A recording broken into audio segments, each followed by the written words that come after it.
Welcome to The Observers Direct, the show in which we go meet our observers in person. This week, we go to Morocco, the port city of Tangiers. Legendary as a destination for foreign writers and spies, it has become a mecca for migrants from across Africa who are desperate to get to Europe. Tangiers is just 40 kilometers across the sea from Spain, but many of the migrants never manage to make that last hop. They end up getting stranded in and around the sprawling city. Our reporter Julien Pain went to meet our observer Cedric. Even in the street, people, girls, women, they do this when we get on the bus. They did it to me in the cafe. Are people racist here? No, if people were racist, there wouldn't be any Africans living here.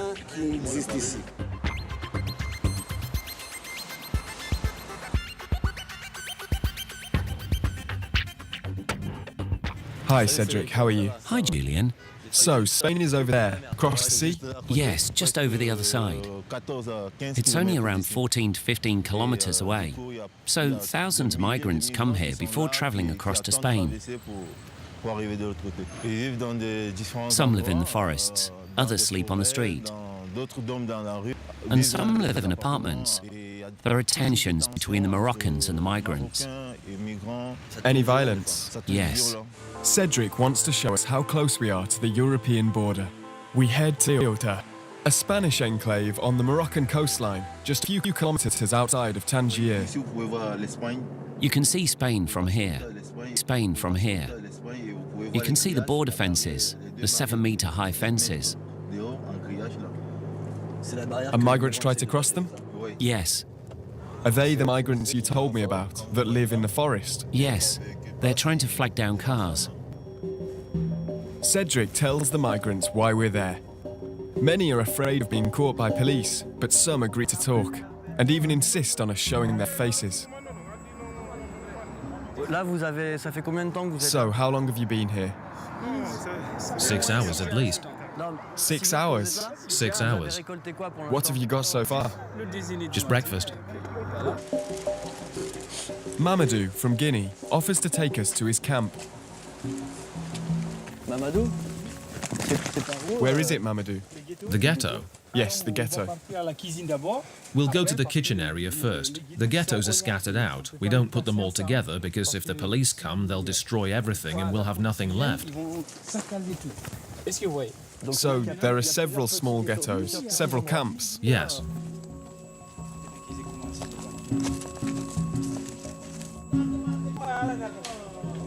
When we get to the camp, we see a lot of migrants are hurt.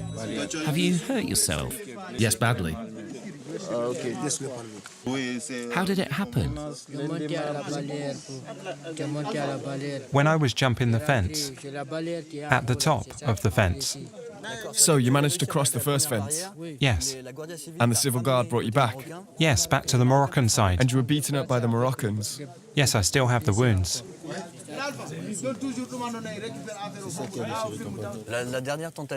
You tried again on Sunday, right? No, Wednesday. Yesterday?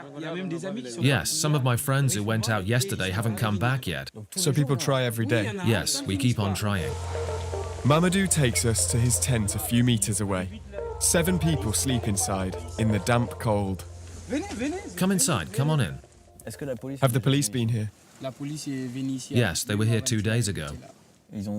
What did they do? They set fire?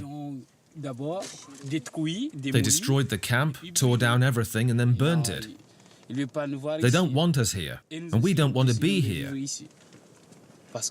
We want to get to Europe. I've tried to cross the border about 14 times. 9 times over the fence and 5 times over the wall. But I haven't succeeded yet. You risk everything to get to Europe. What do you think it will be like there? I'll be treated like a human being, unlike here.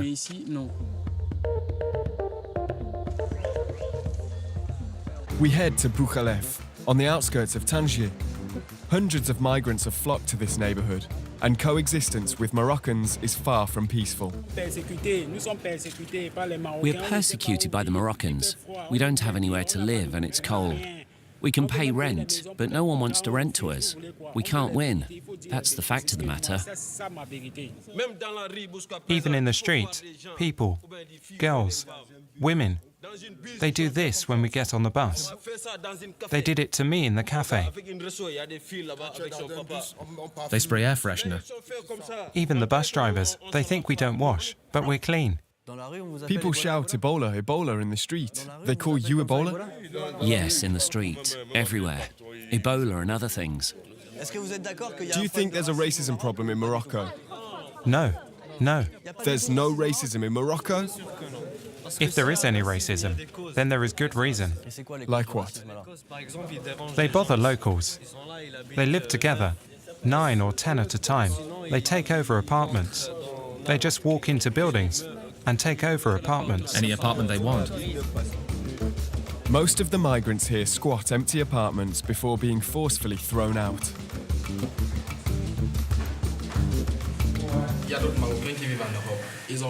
Some Moroccans are living in Europe, but have 6 or 7 apartments here. We asked if we can rent them, but the owners refuse. They would rather it remain empty than have us live in there. But we kept it clean.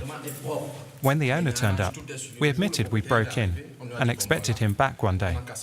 We asked him what he wanted to do, if we could pay rent, but he said no. He wanted his apartment back, so threw us out. So this is where we are now. How long have you been sleeping on the roof? 4 months. Because you were thrown out downstairs. Yes, the owner on the 4th floor let us have the apartment, but then we were thrown out by gangs. Gangs? Yes. Why? They came with knives, swords. We had no way of defending ourselves. It's very dangerous here as well. When violence breaks out on the street, they come up to the roofs, and when they see us, they say, "You, get out of here." Has anyone ever been thrown off the roof? Yes. Now we go to the ground floor when there are problems, because at least we can run away. A young Senegalese man was killed in clashes with Moroccans late August. This man witnessed it. He himself was badly hurt. He takes us to where it happened. You arrived at the mosque and the police were breaking up the fighting? Yes, the police were between the Moroccans and the Sub-Saharans, the black Africans. But when the police left, a lot more Moroccans came back. There were more of them than us. I saw it all. So the police just left? Yes, they left, even though the Moroccans had knives and machetes. This is where I was hurt, down here. A Moroccan dropped a 50-kilo bag of glass from the 4th story onto my head.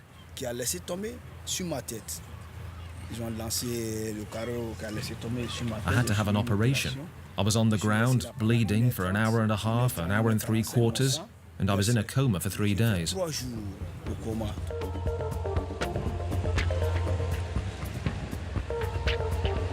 A man approaches us.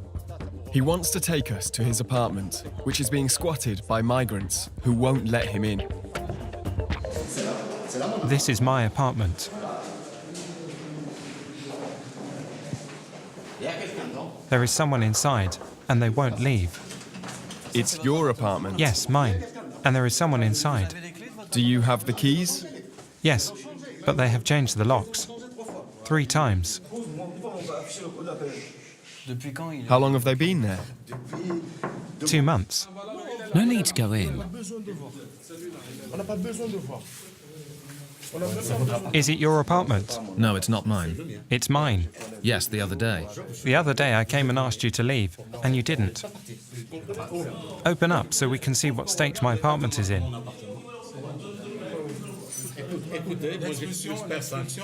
The authorities are in charge of evictions.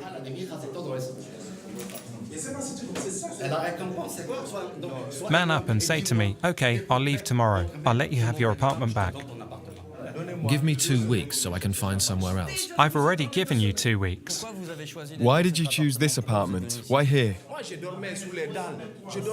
I've slept on the street, but when it started raining, when winter arrived, I asked a friend if I could stay here. So if an apartment is empty, you think, hey, I'll go and live there. So if someone has 2 cars, can I just go and take one? The young man says he's ready to leave and will be gone in 3 days. Why are the Moroccan authorities unable to control the violence in this neighbourhood? And on the day the Senegalese man was killed, why did they just leave when it was obvious there was trouble ahead? We went to talk to an activist who campaigns on behalf of undocumented migrants. Do you think it's possible to carry out the attacks that killed migrants without the authorities knowing? No. When you have a mob of people coming to kill one person in broad daylight, I think the police would know about it. So why let them take the law into their own hands? So they don't have to do the dirty work. So the Moroccan government gets locals to do its dirty work. But it seems the European Union is doing the same thing to Morocco. I think Morocco suffers from EU policies, but is also guilty of abuses.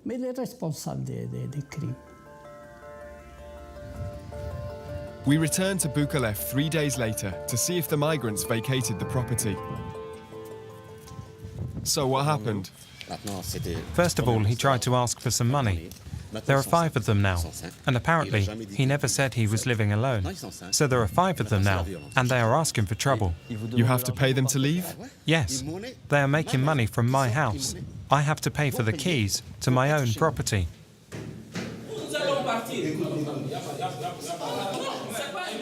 There is nothing to discuss. We have the right to an apartment. We are human beings just like you. You should be looking after us. We are just passing through. The police are to blame. They don't enforce the law. So what will happen? Will Moroccans come and force them out? Yes, but that's the police's job. But what will actually happen? They'll use force. Weary residents barricading themselves inside their own homes. Desperate migrants. Bukalef has become a dangerous and volatile place to live. And yet the authorities are strangely absent. They refuse to talk to us. Our observer will carry on helping these young people, who see themselves as adventurers on a journey to Europe. For many, however, their journey will end here, stuck in Tangiers.